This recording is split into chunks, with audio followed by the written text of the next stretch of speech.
Hello and welcome back to the channel. I'm your host, and in today's news, for just about everyone around the globe, the coronavirus has thrown everything into disarray.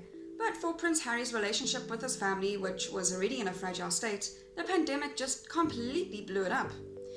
When Harry and Meghan Markle made their big move, there was no way they could have known such an international disaster was on the horizon.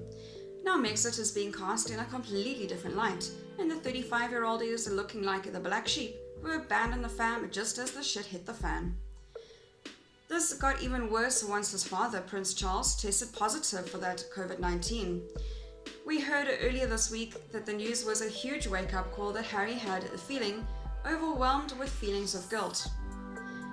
However, his decision to move to Canada and then of course to Los Angeles have come back to bite him, and it's more difficult to speak to Charles or Her Majesty Queen Elizabeth II these days.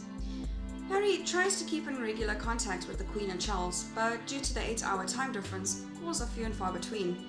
However, the Duke of Sussex is making the effort and having a lot of important heart-to-heart combos with dear old dad, according to a source speaking to Us Weekly.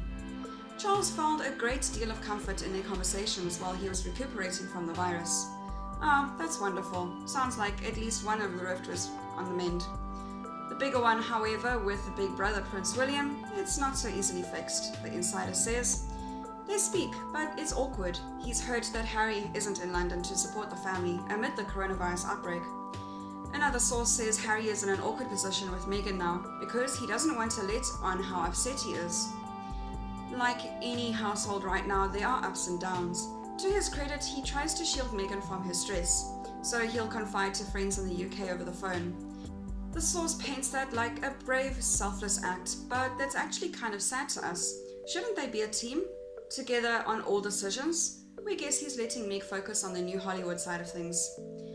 Speaking of which, another source told the magazine's Hot Hollywood podcast the pandemic is screwing up all those plans as well. Meghan and Harry are trying to rebrand themselves and want to make a big media splash, but are stymied by the coronavirus situation. They are losing out on potential paid opportunities by having to keep a low profile.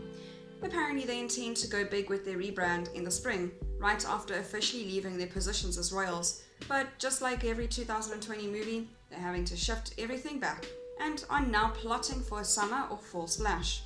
But they're still working, the insider says. They did move to Los Angeles to be closer to the deal makers and are setting up calls and virtual meetings with agents and studio heads. That's all for today's news. Thank you very much for listening. I'll see you next video.